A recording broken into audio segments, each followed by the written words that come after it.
Okay, so the quickest way to open up Excel is to find it in the Start menu. Click on the little Windows icon, and if you type, just start typing in EX, it will come up there.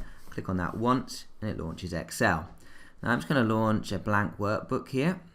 Again, just double click on that, and I'm into my Excel. So a little bit about the layout of Excel. What you've got is you've got various tabs at the top here: Home, Insert, Draw, Page Layout, Formulas, etc.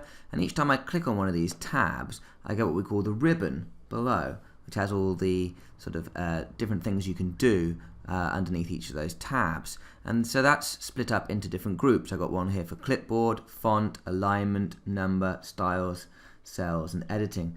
Now on some of them, you'll also notice an important little button in the bottom corner, which is what I call the launch button. Now this gives you a little bit of extra detail sometimes. So here we've got some information on font, but actually if I click on that, I'm going to open up a separate little tab here, which is going to give me some sort of higher level detail of what I can do with the fonts. And so that launch button is sometimes important to get some of the extra sort of functionality that you need to do.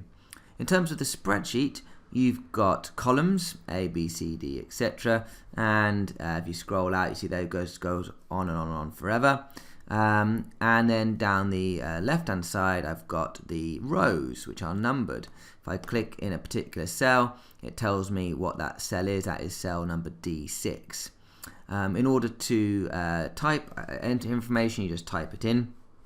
Okay, so you just type in the box, and it gives you that. Now if I want to change that, you'll see if I click on it, I can't just, if I type again, it will just copy over whatever was in there. So if I want to edit it, you have to just double click, and then you get your little cursor inside the box so that you can change what's in there. So double click on a cell to edit it.